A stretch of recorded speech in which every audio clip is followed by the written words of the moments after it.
Hi, this is Dr. Dennis Gindi. It's good to be with you again.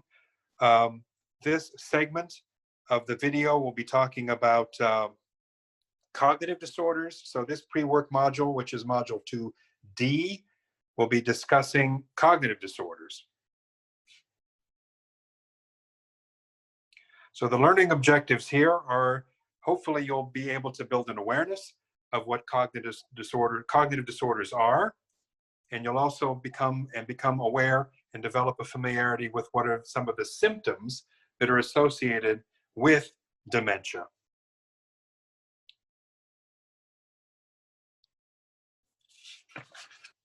So, the cognitive disorders.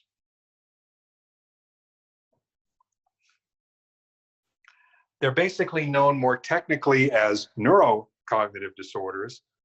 If you look at, and I alluded to this a little bit earlier, the Diagnostic and Statistical Manual, the DSM-5, which does categorize mental health or behavioral health disorders, you'll see that there's a chapter in the DSM-5 called neurocognitive disorders. Now, it's in the back towards the end of the DSM, but it's certainly one of those chapters that is very significant and somewhat different than some of the other behavioral health disorders that are in the DSM-5, in that the cognitive disorders are directly associated with general medical conditions. So when we think about cognitive disorders, they're directly tied to general medical conditions. And what I mean by that is that these are brain disorders. These are disorders of neurology. So in terms of treatment of cognitive disorders, neurologists are the primary caregivers or treaters of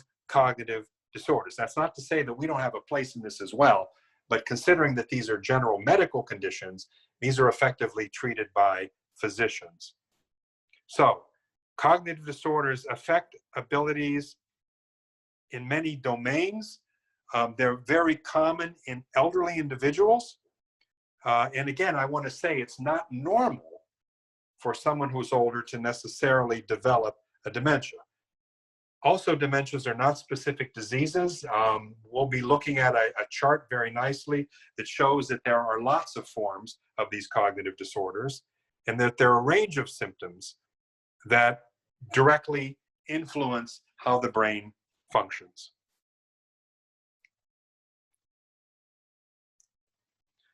So the range of these influencing the brain can be around memory impairment. In fact, I would say that probably the chief symptom of these dementias is memory impairment.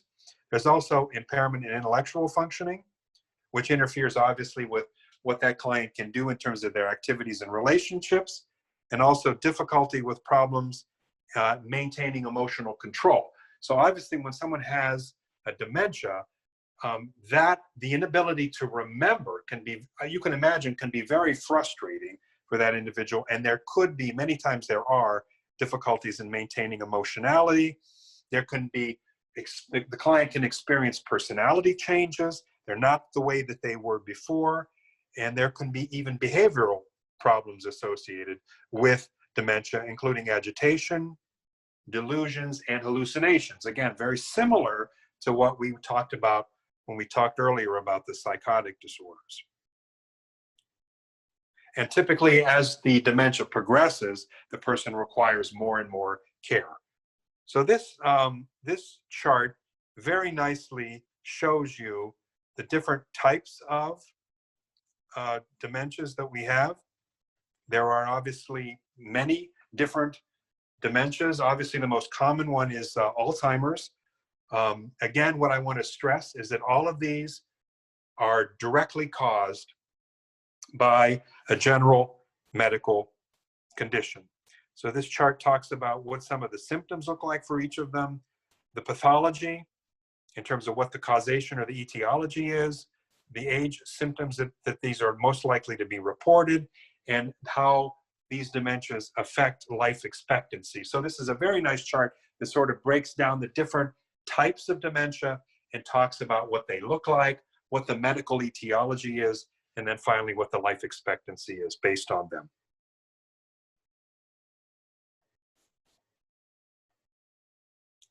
So Alzheimer's, as I was saying a few seconds ago, is the most common form of dementia affecting people 65 plus. But again, many times dementias can be caused by other issues, like reactions to medications, nutritional deficits, infections, brain tumors or injury, and heart and lung problems. Again, if you look at that chart that we just looked at, if you take another look at that, you'll see Korsakoff's, which is a symptom or one subtype of dementia, and that's due to serious ingestion of alcohol over the course of a lifetime. So Korsakoff's syndrome can be caused by the overuse and misuse of alcohol, which can cause brain deterioration. And you see that many times in clients who have lengthy histories of substance use or have substance use disorders.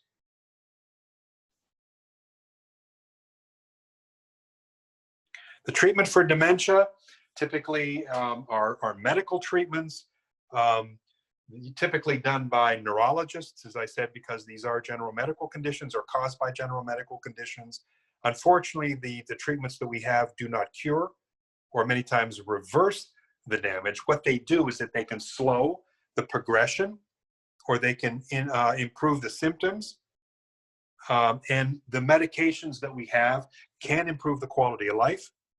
But again, they don't reverse the actual course of the disorder, at least in terms of Alzheimer's. Many times people do benefit from treatment around practicing cognitive tasks, having an order to the day, being in familiar surroundings, not having excessive stress. Many times that can be effective in terms of helping a person be more comfortable and be more functional, even with Alzheimer's. So hopefully what you've learned in our brief segment is a little bit more knowledge about what cognitive disorders look like, the neurocognitive disorders, and then finally we talked a little bit about the signs, symptoms, and treatment for dementia.